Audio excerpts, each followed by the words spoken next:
உங்கள் தங்க நகை விற்று உடனடி பணம் பெற மேக்ஸ் கோல்ட் கால் 04445454545.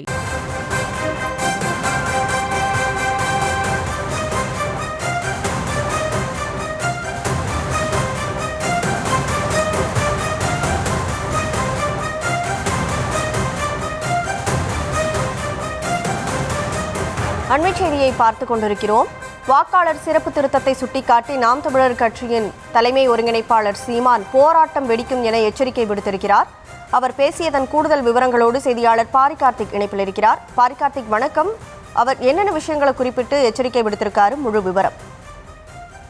வணக்கம். வாக்காளர் சிறப்பு திருத்தம் என்ற பெயரில் வட மாநிலத்தவரை தமிழ்நாட்டு வாக்காளர்களாக்கும் இன உரிமை பறிப்பை ஒருபோதும் அனுமதிக்க முடியாது என நாம் தமிழர் கட்சியின் ஒருங்கிணைப்பாளர் சீமான் கண்டனம் தெரிவித்திருக்கிறார். மேலும் தனது அறிக்கையில் இது தொடர்பாக இந்திய தேர்தல் ஆணையம் வாக்காளர் சிறப்பு திருத்தம் என்ற பெயரில் தேர்தல் நடைபெற உள்ள மாநிலங்களில் அவசர கதியாக லட்சக்கணக்கான வாக்காளர்களை நீக்கியும் லட்சக்கணக்கான வாக்காளர்களை புதிதாக சேர்ப்பதும் மக்களை முட்டாளாக்கி மக்களாட்சி முறையை கேள்வி கூத்தாகும் என்றும் தெரிவித்திருக்கிறார். மேலும் பாஜக கைப்பாவையாக செயல்படும் இந்திய தேர்தல் ஆணையம் பாஜகவிற்கு வாக்களிப்பவர்களை மட்டும் பட்டியல் சேர்ப்பதோடு பாஜகவிற்கு வாக்களிக்காதவர்களை இனங்கண்டும் நீக்கும் வகையில் செயல்படுத்தும் வாக்காளர் சிறப்பு திருத்தமானது தேர்தல் நடைமுறையை வெற்று சடங்காக மாற்றும் எதேச்சையாக போக்கு என்று அவர் தெரிவித்திருக்கிறார். மேலும் அண்மையில் பீகார் மாநிலத்தில் நடந்து வந்த சிறப்பு வாக்காளர் பட்டியல் திருத்தப் பணி நிறைவு பெற்ற நிலையில் அம்மாநிலத்திலிருந்து வெளியேற்றப்பட்ட 36 லட்சம் பீகார் மக்களை வாக்காளர் பட்டியலில் இருந்து நீக்கியுள்ள இந்திய தேர்தல் ஆணையம் அவர்கள் வேலைக்காக குடியேறியுள்ள மாநிலங்களிலே இனி வாக்குரிமை தரப்படும் என அறிவித்துள்ளது. அதன்படி தற்போது புலம்பெயர்ந்த 36 லட்சம் பீகார்களில் ஏறத்தாழ 7 லட்சம் பேர் தமிழ்நாட்டில் குடியேறியுள்ள நிலையில் விரைவில் அவர்கள் தமிழ்நாட்டு வாக்காளர்களாக வாக்குரிமை பெறுவார்கள் என்பது பெரும் அதிர்ச்சியை ஏற்படுத்தியிருப்பதாகவும் அவர் தெரிவித்திருக்கிறார். மேலும் வாக்காளர் சிறப்பு திருத்தம் என்ற இந்திய தேர்தல் ஆணையத்தின் புதிய திட்டத்தின்படி தமிழ்நாட்டின் குடியேறியுள்ள 2 கோடி வடமாநிலத்தவர்கள் இனி வாக்காளர்களாக எளிதில் வாக்குரிமை பெற முடியும்.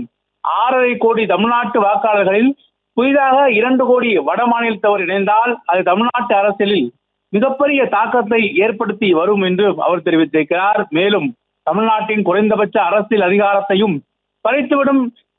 எப்படி இந்திய நாடாளுமன்றத்தின் தமிழர்கள் தங்களுக்கான ஆதரவான எந்த ஒரு தீர்மானத்தையோ சட்ட திருத்தத்தையோ நிறைவேற்ற முடியாத, தமிழர்களுக்கு எதிரான சட்டங்களை தடுக்க முடியாத சிறுபான்மையாக உள்ளனரோ என்றும் கேள்வி கேட்டிருக்கிறார். அதை போன்ற அவலநிலை இனிவரும் காலங்களில் தமிழ்நாடு சட்டமன்றத்திலும் ஏற்படும் என்றும் அதன் மூலம் 5 ஆண்டுகளுக்கும் மேலாக இந்திய கட்சிகளின் ஆட்சி அதிகாரத்தை தமிழ்நாட்டில் அனுமதிக்காத தடுப்பனாக விளங்கி வரும் தமிழர்களின் இறுதி ஆயுதமான வாக்குரிமை பெரும்பான்மையும் முழுமையாக இழக்கின்ற பேராபத்து நிலை ஏற்படும் என்றும் அவர் தெரிவித்திருக்கிறார். மேலும் கடந்த 50 ஆண்டுகளாக இந்திய கட்சிகளின் ஆட்சி அதிகாரத்தை தமிழ்நாட்டில் அனுமதிக்காத தடுப்பு அரணாக விளங்கிய தமிழர்களின் வாக்குரிமையை பெரும்பான்மையையும் முழுமையாக இழக்கின்ற ஒரு சூழல் ஏற்படும் என்றும் அவர் கவலை தெரிவித்திருக்கிறார். மேலும் ஒவ்வொரு நாளும் தமிழ்நாட்டில் லட்சக்கணக்கான வந்திருக்கும் வடமாநிலத்தவர் குடியேற்றத்தை கட்டுப்படுத்த வேண்டும் என்றும் அவரில் வருகையை முறைப்படுத்த வேண்டும் என்றும், இல்லை என்றால் தமிழர்கள் தங்கள் சொந்த மண்ணிலே அகதிகளாக இருக்க நேரிடும் என்றும் தெரிவித்திருக்கிறார். நான் பல ஆண்டுகளாக எச்சரித்து வந்த கொடுமைகள் தற்போது கண்முன்னே நிகழ தொடங்கியிருக்கிறது என்றும், குறைந்தபட்ச அரசியல் அதிகாரமுடைய எந்த ஒரு நிலத்தையும் நாம் இழந்துவிட்டால் அகதிகளாக செல்வதற்கு கூட இன்னொரு தாய் நிலம் தமிழர்களுக்கு இல்லை என்றும் அவர் தெரிவித்திருக்கிறார். மேலும் வடமாநில தொழிலாளர்களால் தமிழ்நாட்டு தொழிலாளர்களின் ஊதிய உரிமை, பணி உரிமை ஆகியவற்றை பறிக்கப்படும் சூழல் உள்ளதாகவும், அதனால் ஏற்படும் பாதிப்புகளை கண்டு நான் போராட்டங்களை முன்னெடுத்த போது அதற்கு எதிராக இந்திய தேசிய கருத்துரிமை என பேசி வடமாநிலத்தர் வருகையை ஆதரித்த பெருமக்கள் இப்போது என்ன பதில் சொல்ல போகிறார் என்றும் கேள்வி கேட்டிருக்கிறார்.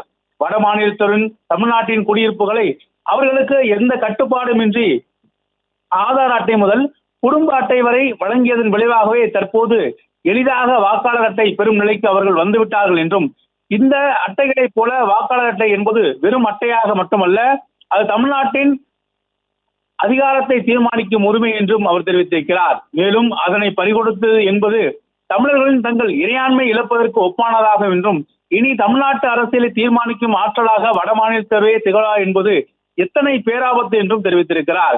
மேலும் தமிழ்நாட்டு ஆட்சியாளர்கள் இதை உணர வேண்டும் என்றும் இந்தி திணிப்பை எதிர்க்கும் தமிழ்நாட்டில் இந்திக்காரர்களை திணிக்கும் பாஜகவின் சூழ்ச்சியை இனியேனும் உணர்ந்து நீண்ட காலமாக நாம் தமிழர் கட்சி வலியுறுத்தி வரும் வடவர் வருகையை முறைப்படுத்துவதும் உள்ளுழைவில் சீட்டு முறையை விரைந்து தமிழ்நாட்டில் நடைமுறைப்படுத்துவதும் ஒன்றே நிகழவுள்ள பேராபத்திலிருந்து தமிழ்நாட்டு மக்களையும் தற்காத்துக் கொள்ள ஒரு தீர்வாகும் என்றும் தெரிவித்திருக்கிறார். இந்தியா என்பதே பல தேசங்களின் ஒன்றியம் என்றும் இந்த நாட்டின் அரசியலமைப்பின் வரையறுக்கப்ப மொழிவாரி மாநிலங்கள் பிரித்து அந்தந்த மாநிலங்களும் அந்தந்த மாநில மக்களால் ஆளப்படும் சூழல் ஏற்படுத்திவிட்ட பிறகு வட மாநிலத்தோடு தமிழ்நாட்டுக்கு வாக்காளராக மாற்ற முயல்வது தமிழ்நாட்டு மக்களுக்கு ஏற்படும் மிகப்பெரிய அநீதி என்றும் தெரிவித்திருக்கிறார்.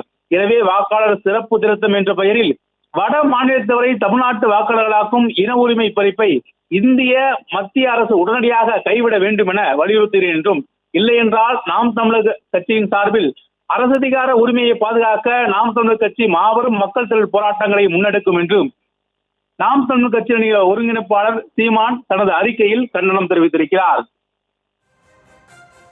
உங்கள் தங்க நகை விற்று உடனடி பணம் பெற மேக்ஸ் கோல்டு கால் 04445454545.